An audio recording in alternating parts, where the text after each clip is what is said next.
কেন properly fighting ব্যাটলটা তারা continue করে যাওয়ার একটা ট্রাই করছেন। এনিওয়েজ আমাদের দাদা কিন্তু যুক্ত হয়ে গেছে ভাই, দাদা রা বানাই দিছি।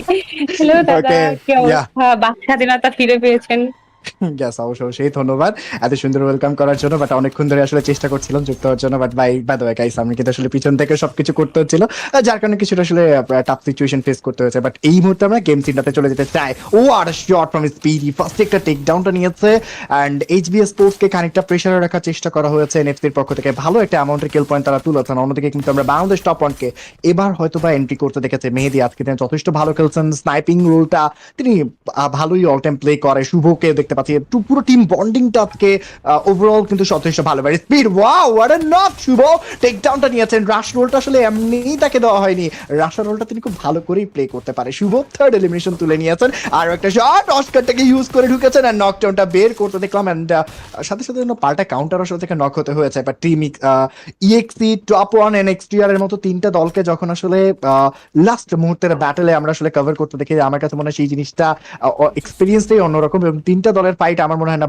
ভোলার মতো, এবং তিনটা দলের চেষ্টা করবে আজকে দিনের সর্বোচ্চ ব্যাটারটাকে সিকিউর করার। বাংলাদেশ টপ ওয়ান 15টা কিল পয়েন্ট সিকিউর করে কিন্তু এখনো পর্যন্ত অনেক বেশি স্বাচ্ছন্দ্যে রয়েছে।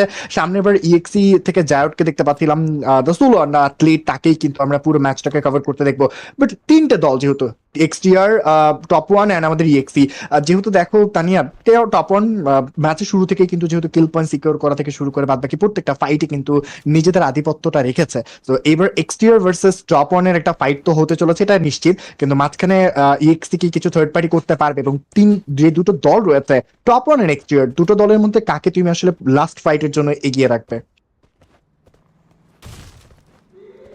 ওয়েল, এবার টপ থ্রি টিমস এর মধ্যে যেখানে ফাইট হচ্ছে সেখানে বলাই যায় এক্সট্রিমিয়াক্স অলরেডি কিন্তু অনেকটাই বাজে সিচুয়েশনের মধ্যে রয়েছে। লাস্ট ওয়ান প্লেয়ার যে কোনো সময় এলিমিনেট হতে পারে। অ্যান্ড এবার প্রপার ফাইটের মধ্যে যেন XTR versus Bangladesh top one কে দেখতে পারবো। তবে ফার্স্ট ম্যাচে আজকের দিনে ভুয়াটা নিতে চলেছে কিনা বাংলাদেশ টপ ওয়ান, ও দেখছি। মেয়েদের একটা সহজ সহজ শিকার হতে পারে যায় ওটা। দেখো ওয়াও হোয়াট আ শট! বলছিলাম ভাবতে ভাবতে যেন আসলে সেই আশাটাকে পূরণ করে দিয়েছে দলটি, প্লেয়ারটি, এবং শেষ পর্যন্ত নকডাউনটা বের করেছে। এবং এক্স্যাক্টলি ইএক্সি এক্সট্রিম এক্সের যাত্রা কিন্তু হ্যাশট্যাগ 3তেই শেষ হয়ে গেছে। বাংলাদেশ টপ ওয়ান অ্যান্ড এক্সটিআর এই মুহূর্তে লাস্ট একটা ব্যাটল লড়াই করবে, যেখান থেকে যে উইন পার্সেন্টেজ অলরেডি টপ ওয়ানের দিকে কিন্তু ঝুলছে। কিন্তু এটা কিন্তু সত্যি নয় যে এটা একেবারেই সত্যি হয়ে যাবে, কারণ এখানে টপ ওয়ান যদি ভালো কিল পয়েন্ট সিকিউর করলো, ম্যান পাওয়ার হারালে কিন্তু উইন পার্সেন্টেজটা লুজ হওয়ার সম্ভাবনা থাকছে। লেফট সাইড থেকে রোটেশন নেওয়ার চেষ্টা করছে এবার এক্সটিআর একটা সার্ভাইভার, বাট মিডল থেকে দুটো প্লেয়ার এন্ট্রি, মাহফুজের সেখানে ফার্স্টলি নকডাউন বের করার চেষ্টা। নিজের টিমমেটও কিন্তু নকডাউন হয়েছে, ইলেকট্রিককে ফিনিশ করা হচ্ছে। স্কোপ কিন্তু এবার সোলো সার্ভাইভার ক্লোজে গেছে মাহফুজ, ওয়ান বিয়ার একটা ব্যাটল, মাহফুজের শটগানের ইউজেস এন্ড মাহফুজ দিলেন take down and it's a বুয়া for side of the team of the Bangladesh top one. And বলতে বলতে আমরা কিন্তু আমাদের আজকে ফার্স্ট ম্যাচ শেষ করে ফেলেছি এই বাংলাদেশ টপ ওয়ানের বুয়ার সাথে সাথে।